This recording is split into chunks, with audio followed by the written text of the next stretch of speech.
À 68 ans, je pensais connaître ma famille, jusqu'à ce matin où, en faisant la lessive, j'ai découvert dans la poche du manteau de ma belle-fille un téléphone avec un enregistrement qui a glacé mon sang. Elle ne va pas durer longtemps. Nous devons nous débarrasser d'elle avant qu'elle ne fasse un testament différent. Il parlait de moi. Mon propre fils et sa femme complotaient pour me faire disparaître. En quelques secondes, ma vie entière s'est effondrée. Sans réfléchir, j'ai pris mes petits-enfants et j'ai fui sous la pluie battante. Ce que j'ignorais alors, c'est que cette fuite désespérée allait déterrer des secrets de famille bien plus terribles, des trahisons qui remontaient à des décennies, et un mystérieux testament caché qui pourrait tout changer, si j'arrive à rester en vie assez longtemps pour le découvrir. Si cette histoire vous a touché, n'oubliez pas de vous abonner à notre chaîne pour ne manquer aucun de nos récits bouleversants. Laissez un commentaire pour nous dire ce que vous auriez fait à ma place, et activez la cloche pour être notifié de nos prochaines publications. Merci de nous suivre depuis votre canapé, votre voiture ou votre cuisine. J'avais 68 ans ce matin pluvieux à Marseille. L'odeur de lessive en poudre emplissait encore ma cuisine lorsque j'ai posé le manteau en laine de ma belle-fille sur la table. En glissant ma main dans la poche, j'ai senti quelque chose de froid et lourd. Ce n'était ni une clé ni une pièce de monnaie. C'était un vieux téléphone portable avec l'écran fissuré. Curieuse, j'ai appuyé sur le bouton latéral. L'écran s'est allumé, et soudain, un enregistrement a commencé à jouer. J'ai d'abord entendu le rire de mon propre fils. Un rire que je reconnaîtrais même au milieu d'une foule.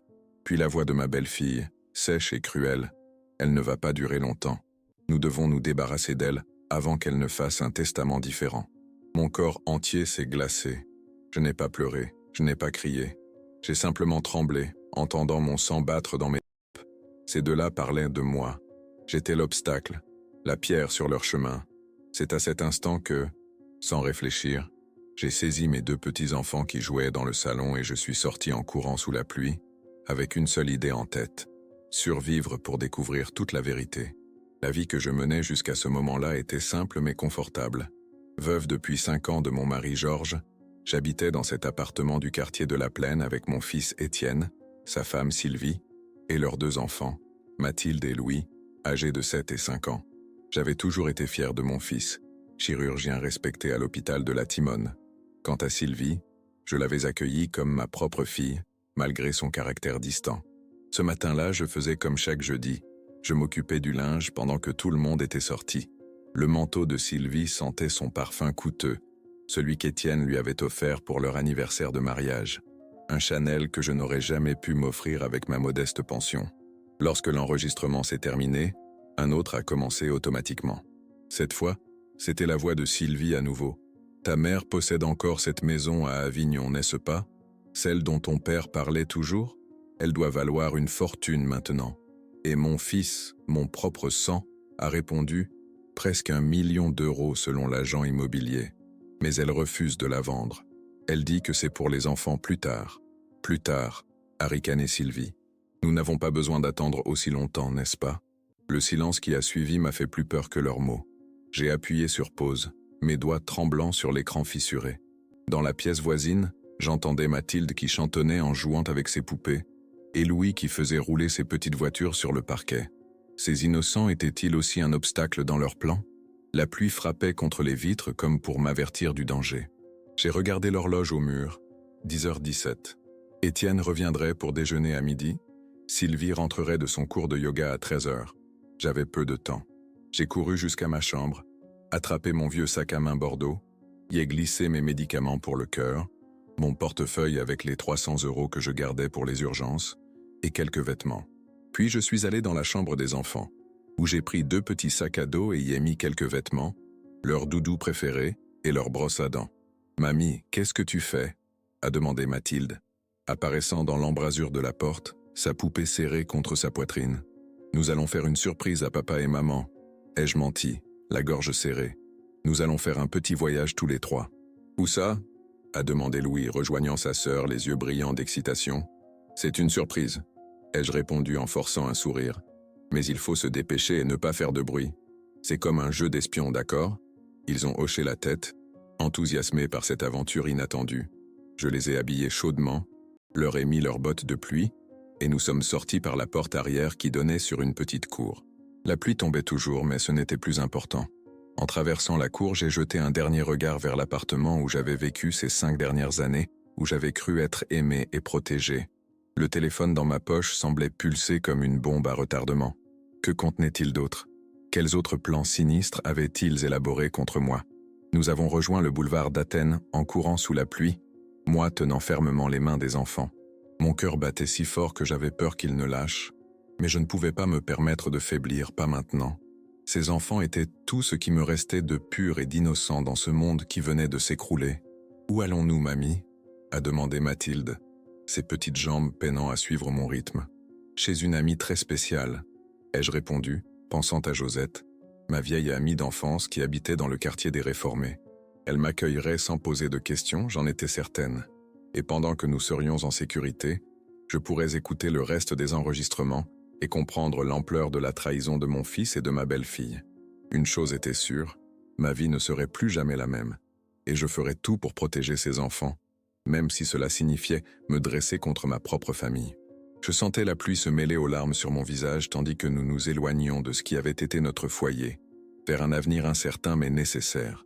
J'ai couru à travers les rues étroites du quartier ouvrier de Marseille, mes petits-enfants en pleurs dans mes bras. Le téléphone portable pesait dans ma poche comme une bombe à retardement. Chaque son de l'enregistrement résonnait dans mon esprit, des rires, des murmures, des phrases coupées que je ne comprenais pas complètement. La pluie glaciale s'abattait sur nous sans pitié, transformant les trottoirs en rivières troubles. Mathilde serrait ma main si fort que ses petits ongles s'enfonçaient dans ma paume. Louis, lui, restait silencieux, ses yeux grands ouverts fixant mon visage comme pour y chercher une explication à cette fuite soudaine. « Mamie, j'ai froid », murmura Mathilde, ses cheveux châtains collés sur son front pâle. « Encore un peu de courage, ma chérie », répondis-je en essuyant les gouttes de pluie sur son visage. Nous sommes presque arrivés. Mais où allions-nous vraiment? Cette question tournait en boucle dans ma tête, tandis que nous nous enfoncions dans le labyrinthe de ruelles qui menait vers la Canebière. Le téléphone de Sylvie vibra dans ma poche. Un message, puis un autre. Ils avaient dû se rendre compte de notre absence. Nous atteignîmes finalement la gare routière Saint-Charles, trempés jusqu'aux os. Je nous installai sur un banc froid, à l'abri sous le grand auvent métallique. Les enfants grelottaient contre moi, leurs petits corps frissonnant cherchant ma chaleur. « Mamie, pourquoi on a quitté la maison ?» demanda Louis, sa voix à peine audible sous le bruit de la pluie qui martelait le toit. Comment expliquer à un enfant de 5 ans que son père et sa mère complotaient contre sa grand-mère? Comment lui dire que les personnes qui étaient censées m'aimer le plus au monde souhaitaient ma disparition? C'est un jeu spécial, mentis-je en caressant ses boucles blondes. Nous allons faire une surprise à papa et maman. Mais il faut que ce soit notre secret, d'accord? Il acquiesça, ses yeux bleus, si semblables à ceux de mon mari décédé, me regardant avec une confiance absolue qui me brisa le cœur. Je sortis le téléphone de ma poche, hésitante. Devais-je aller à la police? Ou serait-il préférable d'écouter davantage d'enregistrements avant d'accuser ma propre famille? En faisant défiler l'écran, je découvris qu'il y avait des dizaines d'autres fichiers audio sauvegardés. Mais lorsque j'essayais d'ouvrir le suivant, une fenêtre apparut. « Veuillez entrer le mot de passe ». Mon cœur se serra. Quel pouvait être ce mot de passe? Et que contenaient ces enregistrements qui pourraient soit me sauver, soit me détruire? Un groupe de touristes passa devant nous, riant sous leurs parapluies colorés. Leur insouciance me parut soudain appartenir à un autre monde, un monde auquel je n'appartenais plus depuis que j'avais entendu ces voix sur l'enregistrement. « Vous avez besoin d'aide, madame ?»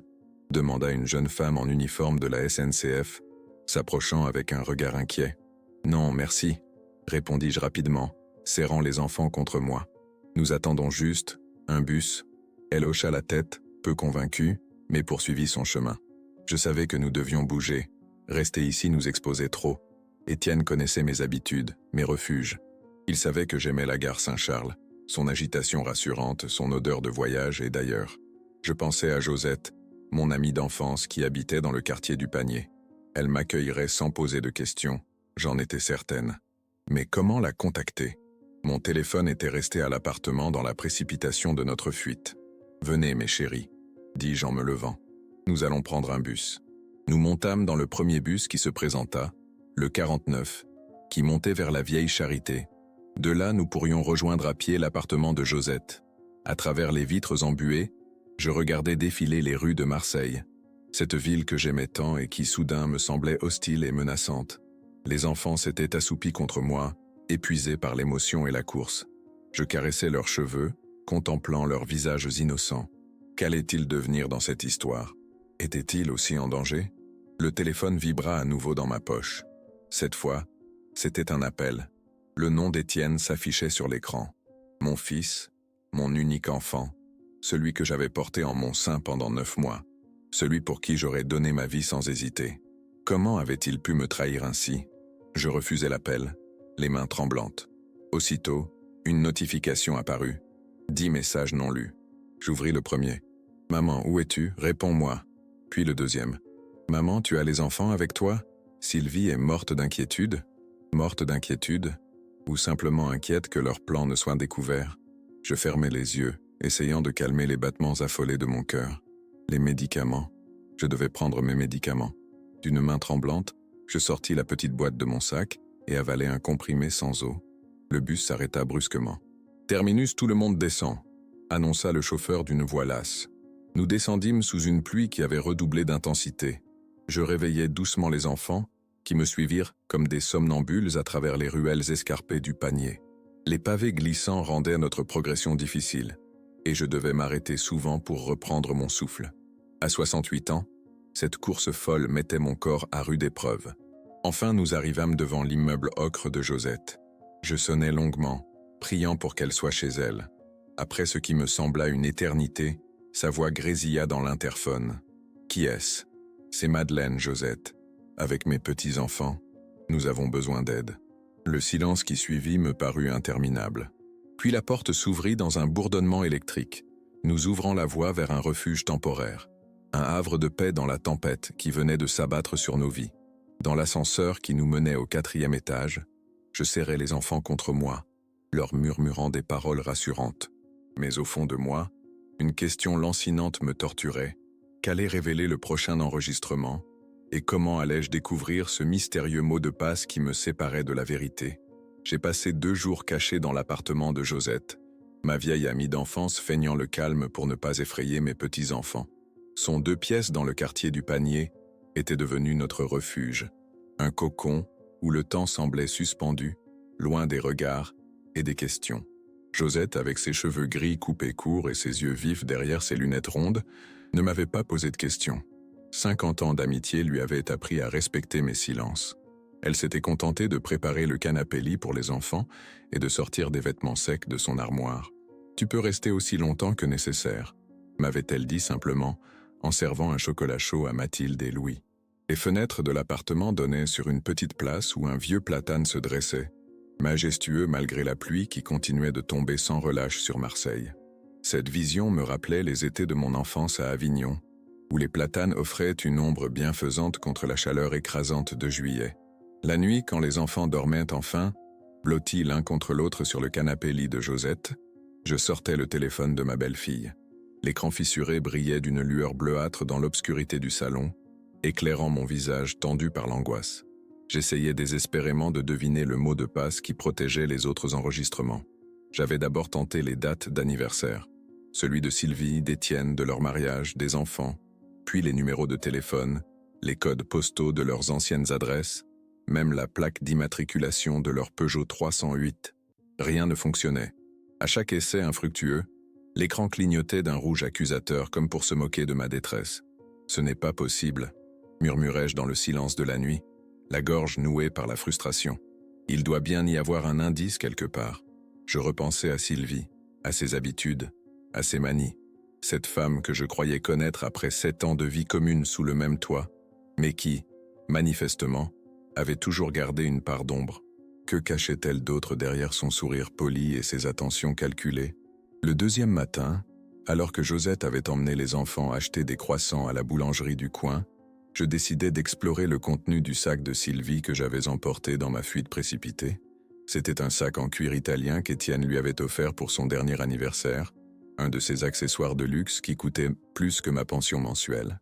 Je vidai son contenu sur le lit, un portefeuille en cuir assorti, un rouge à lèvres Chanel, des mouchoirs en papier, un paquet de chewing-gum à la menthe, un carnet de rendez-vous, quelques pièces de monnaie, un stylo plaqué or, et au fond, coincé dans la doublure, Un petit morceau de papier plié en 4. Mes mains tremblaient en dépliant ce bout de papier jauni par le temps. Il s'agissait d'une facture de restaurant datant de l'année précédente.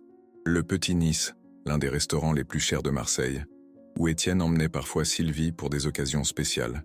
Au dos, griffonné à la hâte, 4 chiffres, 1984. Mon cœur fit un bond dans ma poitrine. Était-ce possible? Je saisis le téléphone et tapai fébrilement ces 4 chiffres sur l'écran. 1984. L'écran s'illumina, révélant une liste de fichiers audio numérotés. J'avais réussi. Cette date, 1984, n'avait aucune signification particulière pour notre famille. Ce n'était ni une année de naissance ni une date anniversaire. Pourquoi ce code? Je n'eus pas le temps de m'interroger davantage. Un nouveau fichier audio commença à jouer automatiquement. La voix de ma belle-sœur, Marie-Claude, résonna dans le silence de l'appartement. Si elle découvre quoi que ce soit, nous sommes tous finis. La voix de Sylvie lui répondit immédiatement. Elle ne découvrira rien.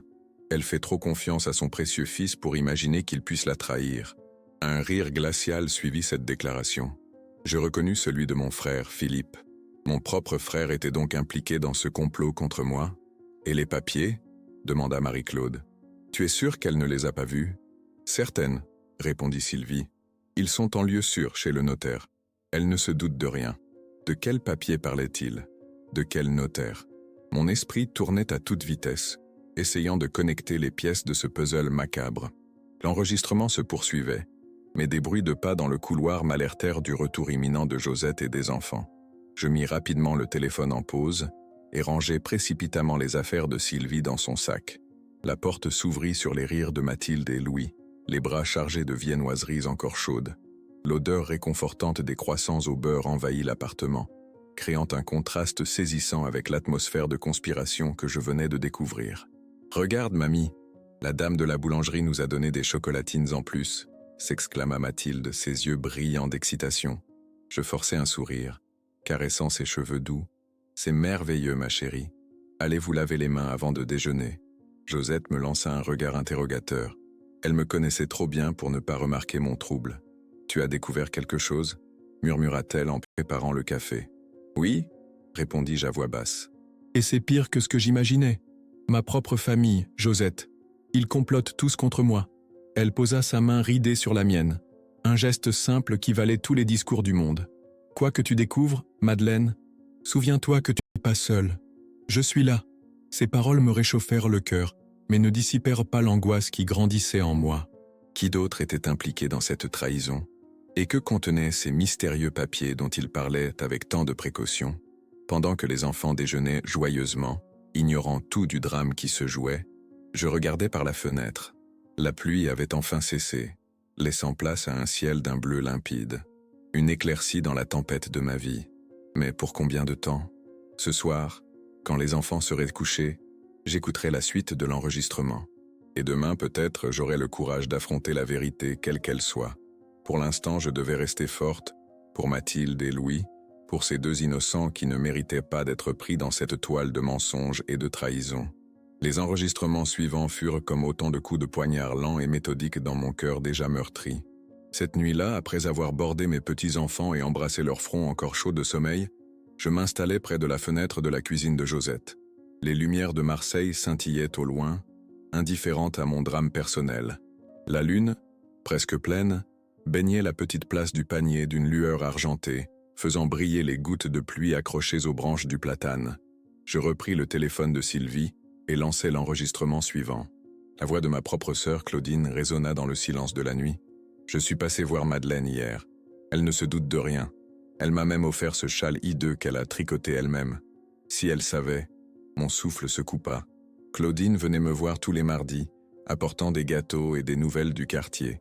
Je lui avais offert ce châle bleu pour son anniversaire, y passant des heures, maille après maille, mes doigts arthritiques protestant à chaque mouvement. Je l'avais vu dans ses yeux, elle avait feint le plaisir, mais c'était donc du dégoût qui se cachait derrière son sourire. « Tu as parlé avec le notaire pour la maison d'Avignon ?» demanda Sylvie. « Oui », répondit Claudine. « Il dit que la vente pourrait se faire rapidement. L'acheteur est prêt à mettre 950 000 €. Une fortune. Ma maison d'Avignon. Celle où Georges et moi avions vécu pendant 30 ans, où Étienne avait grandi. où les glycines envahissaient la façade chaque printemps dans une explosion de violet. Cette maison que je gardais précieusement pour mes petits-enfants, pour qu'ils aient un jour un patrimoine, un héritage de leurs racines, et ils voulaient la vendre, derrière mon dos. « Et comment comptez-vous faire signer Madeleine ?» demanda une voix masculine que je ne reconnus pas immédiatement. « Elle ne signera rien », répondit Sylvie avec un mépris tangible. « Le plan est en place. Nous avons parlé avec le docteur Mercier. Il est prêt à certifier qu'elle n'est plus mentalement apte à gérer ses affaires. Le docteur Mercier, mon médecin depuis 15 ans, celui qui m'avait soigné après mon AVC léger l'année dernière, celui qui me rassurait sur ma santé, qui me disait que j'étais solide comme un chêne, malgré mon âge. « Et Étienne est d'accord avec tout ça ?» demanda la voix masculine. Un silence. Puis la voix de mon fils, mon unique enfant, celui pour qui j'aurais donné ma vie sans hésiter. « Je ne veux pas en parler maintenant. » Je n'entendis pas de protestation, pas d'indignation, pas de défense de ma part, seulement ce silence coupable, cette absence qui résonnait plus fort que n'importe quelle parole. Les larmes coulaient silencieusement sur mes joues, traçant des sillons brûlants sur ma peau fatiguée. Mon corps entier tremblait, non pas de froid, mais d'une douleur si profonde qu'elle semblait me déchirer de l'intérieur. Je pensais aux enfants, endormis dans la pièce voisine. Seraient-ils aussi arrachés à moi quand tout cela éclaterait au grand jour? Que deviendrait-il dans cette guerre familiale qui se préparait? L'enregistrement continuait, impitoyable. Ma sœur et ma belle-fille discutaient des détails pratiques de ma mise sous tutelle, de la vente de ma maison, du partage de l'argent. Ma vie, mon patrimoine, mes souvenirs, tout cela réduit à des chiffres, à des pourcentages, à une transaction froide et calculée. Plus j'écoutais, plus je comprenais que cette trahison n'était pas née du jour au lendemain. C'était le fruit de rancœurs anciennes, d'une jalousie tenace, de ressentiments enfouis depuis des décennies. Elle a toujours été la préférée de papa, disait Claudine, sa voix teintée d'amertume. La brillante Madeleine, avec son bac, son mari médecin, sa belle maison, pendant que moi j'étais juste la petite sœur insignifiante. Cette révélation me frappa de plein fouet. Jamais je n'aurais imaginé que Claudine, ma cadette de 4 ans, nourrissait une telle rancœur à mon égard. Nous avions grandi ensemble dans notre petit appartement de la Belle de Mai, partageant le même lit, les mêmes rêves, ou du moins le croyais-je. Notre père, ouvrier au chantier naval, avait-il vraiment fait une différence entre nous? Mon succès relatif, un baccalauréat, un mariage avec Georges, un fils médecin, avait-il creusé un fossé si profond entre nous? De toute façon, poursuivait Sylvie, elle n'a plus toute sa tête depuis la mort de Georges. Vous avez vu comment elle parle aux plantes sur son balcon? Comment elle oublie parfois le nom des gens? Je me figeais. C'était vrai. Je parlais à mes géraniums chaque matin. Une habitude que Georges trouvait charmante, se moquant gentiment en m'appelant « ma petite fée des fleurs ». Et oui, parfois, les noms m'échappaient, surtout ceux des nouvelles connaissances. À 68 ans, n'était-ce pas normal? Cela faisait-il de moi une folle, une incapable? Le notaire ne posera pas de questions, affirmait la voix masculine que je reconnus enfin, mon neveu Laurent, le fils de Claudine, avocat à Aix-en-Provence, avec le certificat médical du docteur Mercier et la signature d'Étienne, nous aurons tous les droits. Mon propre neveu, celui que j'avais aidé à payer ses études de droit quand ma sœur était au chômage, celui que j'invitais chaque été à Avignon pour qu'il profite du jardin et de la piscine. Lui aussi faisait partie de ce complot. L'enregistrement se termina sur un rire de Sylvie, un rire qui me glaça jusqu'aux os. Jamais de ma vie je n'avais entendu un son aussi dépourvu d'humanité, aussi calculateur. Je reposai le téléphone sur la table, le corps engourdi par le choc. Au loin, les cloches de Notre-Dame de la Garde sonnèrent 3 heures du matin. Le monde continuait de tourner, indifférent à mon effondrement intérieur. Je me levai lentement, les jambes tremblantes, et me dirigeai vers la chambre où dormaient mes petits-enfants.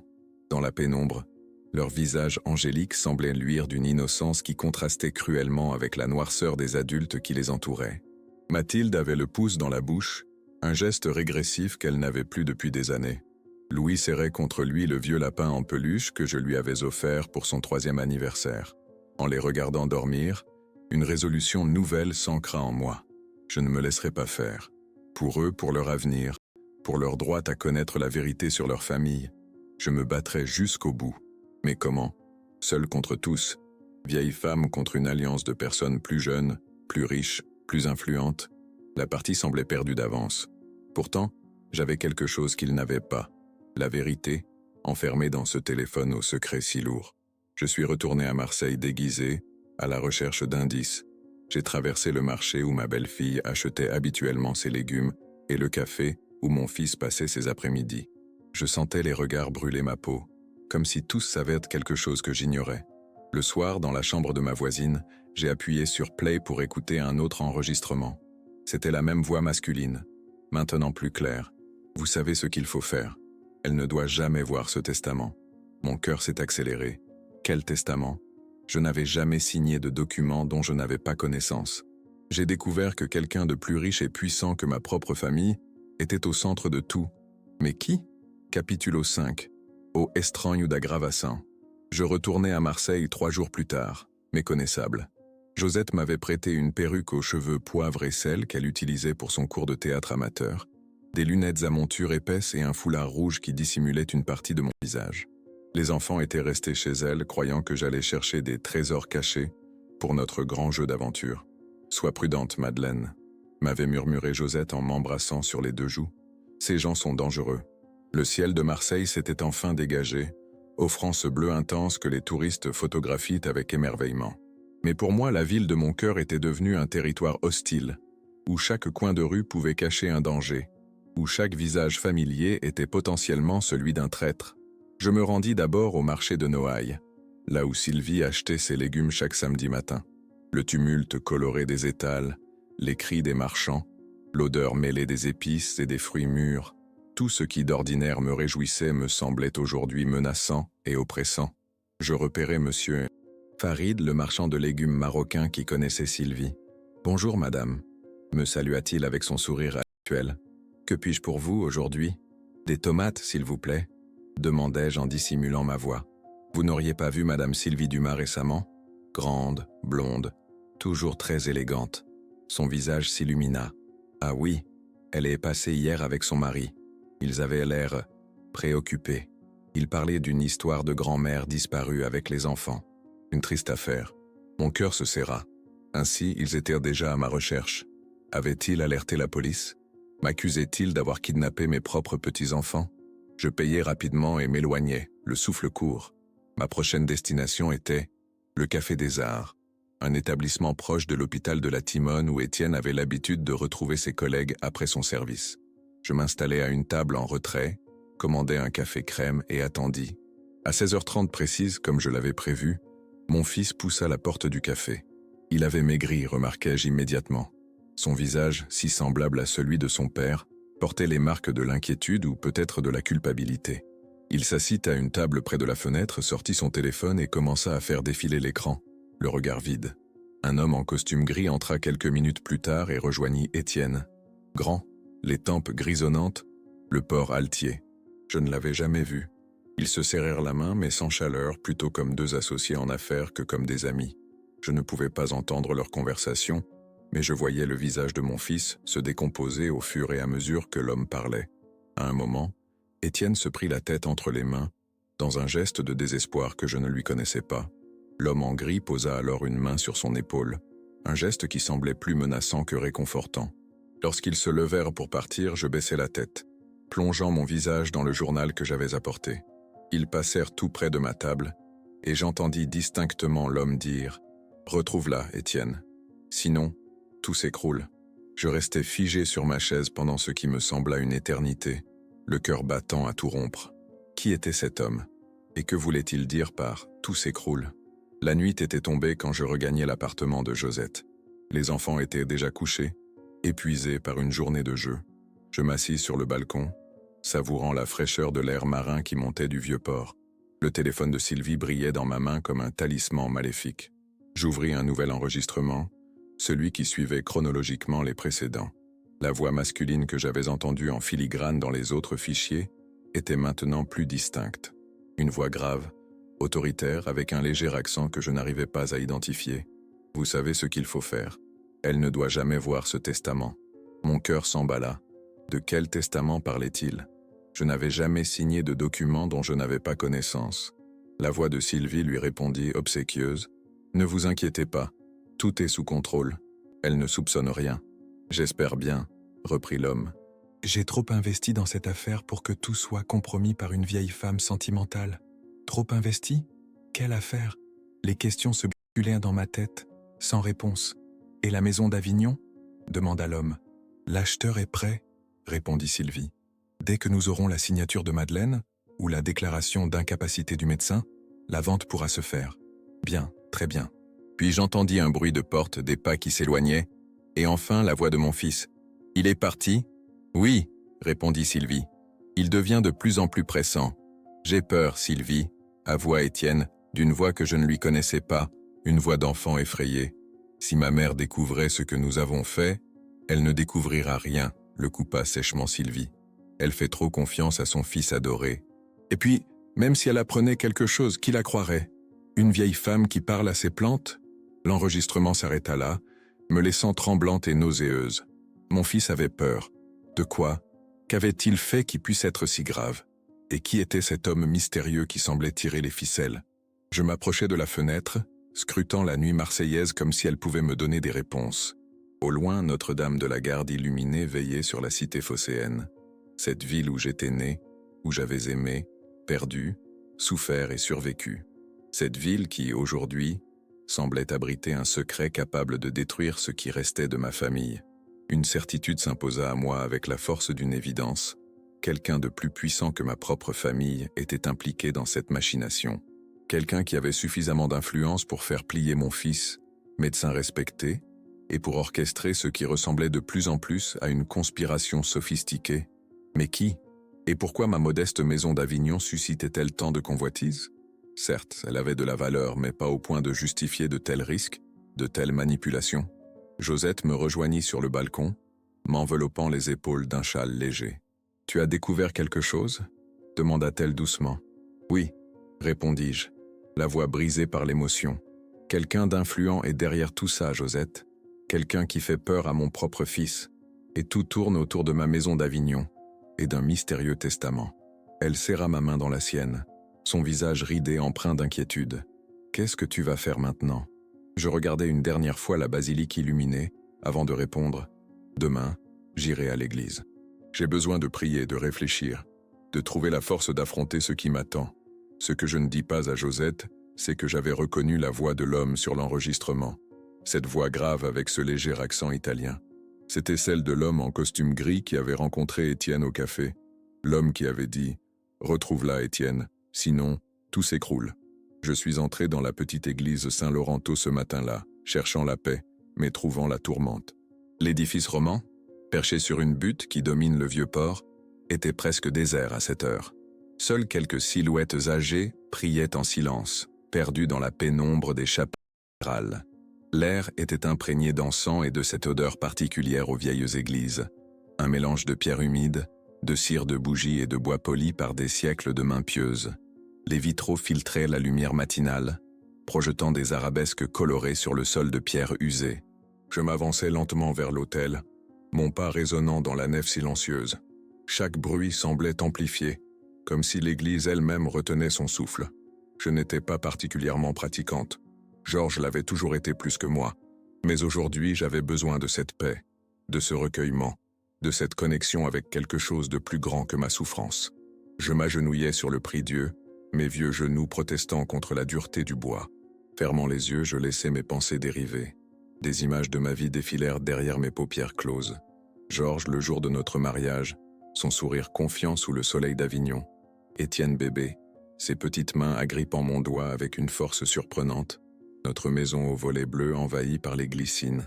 Les premiers pas de Mathilde sur la terrasse. Comment en étions-nous arrivés là ? Comment ma famille, ma propre chair avait-elle pu se retourner contre moi avec une telle cruauté ? Seigneur, murmurai-je, donne-moi la force de protéger mes petits-enfants. Donne-moi la sagesse de comprendre ce qui se passe. Et donne-moi le courage d'affronter la vérité, quelle qu'elle soit. Perdu dans ma prière, je n'entendis pas tout de suite les pas derrière moi. Ce ne fut que lorsqu'une ombre se projeta sur le sol devant moi que je me raidis, soudain consciente d'une présence. Je savais que je vous trouverais ici, Madeleine. Cette voix, la même que sur l'enregistrement, la même que celle de l'homme en costume gris qui parlait à mon fils au café. Je me retournai lentement, le cœur battant à se rompre. L'homme qui se tenait devant moi n'était pas un inconnu comme je l'avais d'abord cru. C'était Victor. le frère cadet de mon défunt mari, Georges. Victor que je n'avais pas vu depuis l'enterrement de Georges, 5 ans plus tôt. Victor qui vivait en Italie depuis des décennies, dirigeant une entreprise d'import-export à Milan. Victor qui avait toujours regardé son frère, avec un mélange d'admiration et de jalousie. « Victor !» soufflai-je, incapable de dissimuler ma stupeur. « Que fais-tu ici ?» Son visage, autrefois si semblable à celui de Georges, s'était durci avec les années. Les mêmes yeux gris mais sans la chaleur qui caractérisait le regard de mon mari.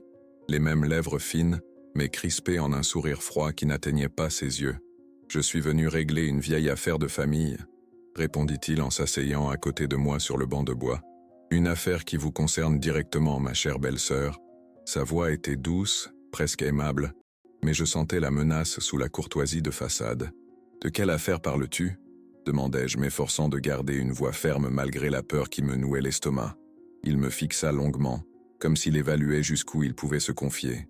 Puis il soupira, un son qui semblait venir des profondeurs d'une âme tourmentée. « Vous auriez dû rester à votre place, Madeleine. Vous occuper de vos fleurs et de vos petits-enfants. Laissez les affaires aux hommes, comme autrefois. » Je me redressai, piqué au vif par ce paternalisme condescendant. « Je suis parfaitement capable de gérer mes affaires, Victor, et celles de mes petits-enfants. » Son rire bref résonna sous les voûtes de pierre. « Vos affaires ? Vous pensez vraiment que cette maison à Avignon est à vous ? Que Georges vous l'a laissée par amour ?» La façon dont il prononça ce dernier mot avec un mépris à peine voilé me glaça le sang. « Bien sûr que oui, » répondis-je, mais une graine de doute venait d'être plantée dans mon esprit. « Nous l'avons acheté ensemble, avec notre argent. »« Votre argent ?» Il secoua la tête comme devant l'ignorance d'un enfant. « Vous n'avez jamais su d'où venait réellement l'argent qui a permis à Georges d'acheter cette maison, n'est-ce pas ? Vous n'avez jamais posé de questions sur certains patients qu'il recevait après les heures de consultation ? » Mon cœur manqua un battement. C'était vrai. Il y avait eu ces visites tardives, ces patients qui ne semblaient pas malades, ces enveloppes que Georges rangeait soigneusement dans son coffre-fort. J'avais choisi de ne pas interroger mon mari, respectant sa vie professionnelle. Avais-je été naïve, aveuglée par l'amour ? « De quoi parles-tu exactement, Victor ?» demandai-je, la gorge sèche. « Du testament, Madeleine, du vrai testament de Georges. » Il se pencha vers moi, son parfum coûteux m'enveloppant comme un linceul. « Celui que vous ne devez jamais voir, le testament. » Encore cette histoire de testament dont parlaient les enregistrements. Je sentis ma tête tourner, les piliers de l'église semblant vaciller autour de moi. « Georges m'a tout laissé, » affirmai-je, m'accrochant à cette certitude comme à une bouée de sauvetage. « La maison, ses économies, tout. »« C'est ce que vous croyez, » dit Victor, son regard dur comme l'acier. Mais le notaire qui a géré sa succession n'a jamais eu entre les mains le dernier testament de Georges, celui qu'il a signé la veille de sa mort, à l'hôpital. Je me souvins soudain de cette dernière journée. Georges, pâle sur son lit d'hôpital, me demandant de rentrer me reposer. « Va, Madeleine, je ne serai pas seul. » Et quand j'étais revenu le lendemain matin, il était déjà parti, emporté par une crise cardiaque dans son sommeil. « Tu mens, » soufflai-je, mais sans conviction. « Demandez à votre fils, me répondit Victor implacable. Il était présent quand Georges a signé. Il sait où se trouve ce document. Un document qui changerait beaucoup de choses, notamment pour vos adorables petits-enfants. Étienne, mon fils savait. Il avait assisté au dernier moment de son père, à ses dernières volontés, et ne m'avait rien dit. La trahison était encore plus profonde que je ne l'imaginais. « Que veux-tu, Victor ?» demandai-je finalement, épuisé par ce jeu de vérité et de mensonge. Ce qui me revient de droit. La maison d'Avignon n'a jamais appartenu à Georges seul. Elle était notre base d'opération, disons. L'endroit où transitaient certaines marchandises avant d'être redistribuées. Un point stratégique entre l'Italie et l'Espagne. Des marchandises. Des opérations. Je commençais à comprendre l'inimaginable. Mon mari, ce médecin respecté, cet homme droit et aimant, avait mené une double vie. Et mon fils était au courant. Peut-être même complice. Ce testament, poursuivit Victor, stipule que la maison d'Avignon doit me revenir, ainsi que 50% des bénéfices de certaines transactions que Georges gérait. Votre fils a accepté de me céder sa part en échange de mon silence, mais il reste votre signature à obtenir. Ou à défaut, une déclaration d'incapacité qui nous permettrait de nous passer de votre consentement. Je restai muette, assommée par ces révélations. L'église semblait tourner autour de moi, les seins figés dans la pierre, me regardant avec une pitié impuissante. « Réfléchissez bien, Madeleine », conclut Victor en se levant. « Vous pouvez signer gentiment et continuer votre vie tranquille, avec une belle pension, ou les choses pourraient devenir très désagréables pour vous. Et pour vos petits-enfants. » Il s'éloigna d'un pas assuré, ses chaussures italiennes claquant sur les dalles de pierre. Juste avant de franchir le portail, il se retourna. « Vous avez 48 heures pour me contacter. Après, je ne pourrai plus garantir votre sécurité. » Resté seul dans l'église soudain trop grande, trop froide, je sentis les larmes couler sur mes joues ridées. Mon Georges impliqué dans des activités illégales? Mon fils poursuivant ses activités après sa mort? Et maintenant, ces menaces à peine voilées contre mes petits-enfants? Le monde que je croyais connaître s'effondrait comme un château de cartes, ne laissant que ruines et désolations. Que pouvais-je faire, seul contre cette machination familiale qui me dépassait? Où était ce fameux testament qui semblait être la clé de toute l'affaire? La nouvelle se répandit comme une traînée de poudre dans tout Marseille. J'étais devenu la vieille folle qui avait kidnappé ses propres petits-enfants. En moins d'une semaine, ma réputation, bâtie sur 68 années d'honnêteté et de bienveillance, s'effondra comme un soufflet sorti trop tôt du four. Les journaux locaux s'emparèrent de l'affaire. « Disparition inquiétante à Marseille », titrait la Provence en première page, avec une photo de Mathilde et Louis souriant dans le jardin public, et une autre de moi, prise lors de la communion de Mathilde, un jour heureux transformé en élément d'une enquête sordide. Le Provençal allait encore plus loin. Une grand-mère perturbée enlève ses petits-enfants. Même le journal télévisé régional de France 3 avait diffusé un reportage sur cette mystérieuse disparition. Mon fils Étienne, chirurgien respecté à l'hôpital de la Timone, avait donné une conférence de presse émouvante. Les yeux rougis, la voix brisée par l'émotion, il avait supplié « Maman, si tu nous regardes, ramène les enfants. Ils ont besoin de leurs parents. Tu n'es pas toi-même en ce moment. Nous pouvons t'aider, te soigner, me soigner, comme si j'étais malade. » Comme si l'instinct de protection d'une grand-mère envers ses petits-enfants était une pathologie à traiter. Mes amis me tournaient le dos les uns après les autres. Monique, ma partenaire de bridge depuis 15 ans, avait raccroché quand Josette l'avait appelée pour lui demander de l'aide. Jacques et Martine, nos voisins de palier, avec qui nous avions partagé tant de repas dominicaux, avaient déclaré aux journalistes « Elle était devenue étrange depuis la mort de son mari. Elle parlait toute seule, oubliait des choses. » Les voisins chuchotaient. Les inconnus me dévisagèrent dans la malgré mon déguisement. Je sentais leur regard peser sur ma nuque comme autant de jugements silencieux. C'est elle, la folle qui a enlevé ses petits-enfants, semblait-il dire. Le poids de l'humiliation publique m'écrasait. Moi qui avais toujours été fier de mon nom, de ma famille, de la petite place respectable que j'occupais dans la société marseillaise, je me retrouvais paria, banni, montré du doigt comme un monstre de foire. Josette restait mon seul soutien, mon unique amie fidèle dans cette tempête. Mais même elle commençait à montrer des signes de fatigue. Héberger une fugitive et 2 enfants dans son petit 2 pièces du panier n'était pas sans risque ni sans conséquence. Ses voisins posèrent des questions. Son neveu, policier municipal, lui avait demandé si elle n'avait pas vu la vieille dame disparue avec les 2 gosses. Ce soir-là, alors que les enfants s'étaient enfin endormis après une journée de confinement, impossible de les laisser jouer dehors avec tous ces avis de recherche placardés dans la ville, je m'assis sur le petit balcon de l'appartement de Josette, contemplant les lumières de Marseille qui s'étendaient jusqu'à la mer. La lune presque pleine jetait un voile argenté sur la cité phocéenne, indifférente au drame qui se jouait entre ses murs. J'étais fatigué, tellement fatigué. Mes os me faisaient mal, mon cœur battait de façon erratique, et mon âme était en lambeaux. Je regardais mes petits-enfants endormis. Mathilde, du haut de ses 7 ans, avait compris que quelque chose n'allait pas. Elle ne posait plus de questions sur ce jeu d'espion qui durait trop longtemps, mais je surprenais son regard inquiet, ses yeux qui cherchèrent des réponses que je ne pouvais pas lui donner. Louis, lui, commençait à faire des cauchemars, appelant sa mère dans son sommeil. Peut-être avais-je eu tort, peut-être aurais-je dû affronter mon fils directement, lui demander des explications sur ce testament, sur Victor, sur toutes ces machinations que je ne comprenais qu'à moitié. Peut-être que les enfants seraient mieux avec leurs parents, même si ces derniers étaient impliqués dans des affaires douteuses.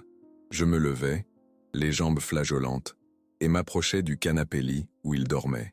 Leurs visages innocents, baignés par la lueur bleutée de la veilleuse, me serrèrent le cœur. Avais-je le droit de les arracher à leur foyer, à leur vie normale, pour les plonger dans cette cavale sans fin? Seigneur, murmurai-je, montre-moi le chemin. C'est alors que mon regard tomba sur le sac de Sylvie posé dans un coin de la pièce. Je ne l'avais plus touché depuis que j'avais découvert le mot de passe du téléphone. Prise d'une impulsion soudaine, je m'en saisis et vidai son contenu sur la table basse. Parmi les objets éparpillés, rouge à lèvres, portefeuille, mouchoir, stylo plaqué or, je remarquai quelque chose que je n'avais pas vu auparavant. Une petite clé USB noire, dissimulée dans une poche intérieure. Les mains tremblantes, je pris le téléphone et lançai la lecture du dernier enregistrement que je n'avais pas encore écouté. Ce que j'entendis me glaça le sang. C'était la voix de mon mari, Georges, enregistrée peu avant sa mort. Si tu écoutes ceci, Madeleine, c'est que mes craintes étaient infondées. Ils ont tenté de te cacher la vérité. Mon cœur manqua un battement. Georges, mon Georges, qui me parlait d'outre-tombe. Je n'ai pas été l'homme que tu croyais connaître, Madeleine. J'ai fait des choses dont je ne suis pas fier. Des arrangements avec Victor, mon frère, qui m'ont permis de financer notre vie confortable. La maison d'Avignon, elle n'a jamais été entièrement propre. Sa voix était faible, hachée par des respirations difficiles. Je l'imagine sur son lit d'hôpital, sachant sa fin proche, cherchant à mettre de l'ordre dans les fils emmêlés de sa vie. Mais j'ai voulu réparer mes erreurs, Madeleine. J'ai rédigé un Nouveau Testament, le vrai, le dernier. Étienne était là, il a signé comme témoin. Il sait où se trouve ce document. Une quinte de toux interrompit son récit, puis il reprit, encore plus faible.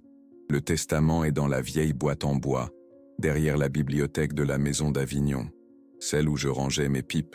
Tu te souviens? Elle a un double fond. Protège les enfants, Madeleine. Ils sont l'avenir, notre rédemption à tous. L'enregistrement s'arrêta là, me laissant sous le choc, les yeux embués de larmes. Mon Georges avait prévu. Il avait su que son frère, que mon fils, que tous tenteraient de me spolier.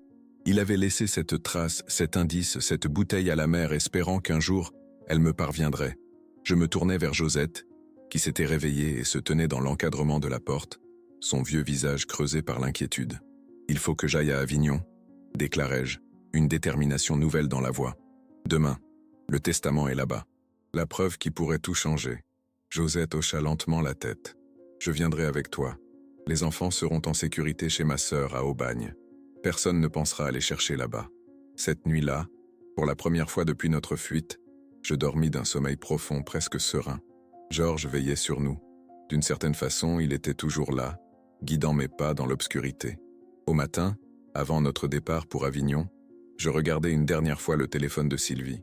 Il restait un enregistrement non écouté. Je l'ouvris, curieuse et appréhensive à la fois. C'était à nouveau la voix de mon mari, mais cette fois, il ne s'adressait pas à moi, mais à notre fils. « Étienne, si tu écoutes ceci, c'est que tu as choisi le mauvais chemin. Je t'ai vu grandir, devenir un homme bon, un médecin dévoué. Ne laisse pas l'appât du gain ou la peur de Victor détruire tout cela. Protège ta mère, protège tes enfants. Sois l'homme que je n'ai pas toujours su être. » Les larmes coulaient librement sur mes joues maintenant. Mon fils, mon Étienne, était-il vraiment perdu pour moi? Ou restait-il en lui une étincelle de l'homme bon dont parlait son père? J'éteignis le téléphone, le glissai dans ma poche avec la clé USB et me préparais pour le voyage qui peut-être changerait tout. Avignon nous attendait, avec ses secrets enfouis dans une vieille boîte en bois, derrière une bibliothèque poussiéreuse. Je suis retourné à Avignon le cœur battant. Le train filait à travers les paysages de Provence, ces collines douces parsemées d'oliviers et de cyprès que j'avais tant aimés. À mes côtés, Josette somnolait, épuisée par ses jours de tension. Par la fenêtre, je voyais défiler cette terre qui avait été mon refuge pendant tant d'années, cette région qui m'avait accueilli quand, jeune marié, j'avais suivi Georges pour sa première affectation à l'hôpital d'Avignon. La ville papale apparut enfin, ses remparts médiévaux se découpant sur le ciel d'un bleu presque irréel. Le palais des papes dominait toujours l'horizon de sa masse imposante, immuable témoin des drames humains qui se jouaient à ses pieds depuis des siècles. Notre drame familial n'était qu'un de plus, insignifiant peut-être à l'échelle de l'histoire, mais dévastateur pour ceux qui le vivaient. « Nous y sommes », murmurai-je en secouant doucement l'épaule de Josette. Elle se réveilla en sursaut, clignant des yeux pour s'habituer à la lumière éclatante qui inondait le wagon. « Tu es sûr que la maison sera vide ?» demanda-t-elle, l'inquiétude creusant des sillons sur son front ridé. « Oui », répondis-je. Les voisins m'ont toujours prévenu quand quelqu'un venait. Et d'après le dernier message de Madame Fabre, personne n'est passé depuis des semaines. Madame Fabre, notre voisine depuis 30 ans, m'envoyait régulièrement des photos du jardin, veillant sur la maison pendant mon absence comme on veille sur un enfant précieux. Elle ignorait tout du drame qui se jouait, croyant simplement que je prolongeais mon séjour à Marseille pour aider mon fils et sa femme avec les enfants. Nous prîmes un taxi à la gare. Le chauffeur, un homme d'un certain âge au fort accent du Midi, nous dévisagea avec curiosité dans son rétroviseur. Mon cœur se serra. L'affaire avait-elle été médiatisée jusqu'ici? Mon visage était-il aussi connu à Avignon qu'à Marseille? « Vous êtes en vacances, mesdames » demanda-t-il poliment. « Non » répondit Josette avec un sourire forcé. « Nous venons voir la maison de ma cousine. Elle pense la vendre. » Un mensonge simple, efficace. Le chauffeur hocha la tête et se lança dans un monologue sur la flambée des prix de l'immobilier dans la région. Je regardais défiler les rues d'Avignon, ces artères que j'avais parcourues tant de fois, le marché où j'achetais mes légumes chaque semaine, la pharmacie, où Georges s'arrêtait pour discuter avec son ami pharmacien, l'école où Étienne avait fait ses premières années. Notre maison se trouvait dans un quartier résidentiel tranquille, à quelques pas des remparts, une demeure du 19e siècle, modeste mais charmante, avec ses volets bleu lavande et sa façade envahie par les glycines. Le jardin, que je pouvais apercevoir derrière le portail en fer forgé, semblait légèrement négligé. Les rosiers que j'avais plantés avec tant d'amour avaient besoin d'être taillés, et les mauvaises herbes commençaient à gagner du terrain sur les allées de gravier. Je sentis une boule se former dans ma gorge. Cette maison, notre maison, avait été le témoin de tant de bonheur. Étienne faisant ses premiers pas sur la terrasse, Georges lisant le journal sous le grand olivier, les dîners d'été entre amis qui se prolongeaient jusqu'à l'aube, les Noëls en famille autour de la grande cheminée du salon. « Courage !» murmura Josette en serrant ma main. « Nous sommes si près du but. » Je hochai la tête et sortis les clés de mon sac. Elles étaient restées là tout ce temps, témoins silencieux de mon attachement à ce lieu, à cette vie que je croyais connaître. La porte s'ouvrit dans un grincement familier. L'odeur de la maison m'assaillit immédiatement. Un mélange de bois ciré, de livres anciens et de cette fragrance particulière, indéfinissable, qui était celle de notre foyer. Je restai un instant immobile dans le hall d'entrée, submergé par les souvenirs. « La bibliothèque est par ici », dis-je finalement, me dirigeant vers le bureau de Georges. Cette pièce avait toujours été son sanctuaire. Une grande pièce aux murs couverts de livres, avec un bureau en acajou massif devant la fenêtre qui donnait sur le jardin. C'est là qu'il recevait certains patients, ceux dont Victor avait parlé, ceux qui venaient après les heures de consultation. La bibliothèque occupait tout le mur du fond, des étagères du sol au plafond, chargées de livres médicaux, de romans policiers que Georges adorait, d'encyclopédies poussiéreuses et de ces quelques livres rares qu'il collectionnait avec passion. Derrière la bibliothèque, avait dit Georges dans son enregistrement. Mais comment accéder à l'arrière de ce mur de livres? Je m'approchai, examinant attentivement chaque étagère. Rien ne semblait suspect ou différent de mes souvenirs. Je commençai à retirer quelques livres, cherchant un mécanisme, un bouton, n'importe quoi qui puisse révéler une cachette. « Laisse-moi t'aider », proposa Josette, se mettant à vider méthodiquement une étagère basse. Nous travaillâmes ainsi pendant près d'1 heure, déplaçant des centaines de livres, soulevant des nuages de poussière qui dansaient dans les rayons de soleil filtrant à travers les persiennes. C'est alors que je le remarquai. Un volume de L'Histoire de la médecine qui semblait légèrement plus en avant que les autres. Je le tirai doucement et entendis un déclic.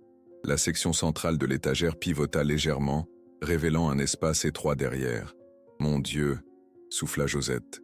C'était là tout ce temps. Je glissai ma main dans l'ouverture et tâtonnai jusqu'à sentir quelque chose de solide. Une boîte. La boîte en bois dont Georges avait parlé, celle où il rangeait autrefois ses pipes. Je la sortis avec précaution. C'était une belle boîte en bois de noyer, finement sculptée, un cadeau que je lui avais offert pour nos 20 ans de mariage. Je me souvenais de son sourire lorsqu'il l'avait ouverte, de la façon dont ses yeux s'étaient illuminés. « Elle est parfaite, Madeleine », avait-il dit. « Je la garderai toujours. » Mes mains tremblaient tandis que je posais la boîte sur le bureau. L'ouvrir me semblait presque sacrilège, comme violer une dernière fois l'intimité de Georges. Mais je n'avais pas le choix. Le couvercle s'ouvrit sans résistance.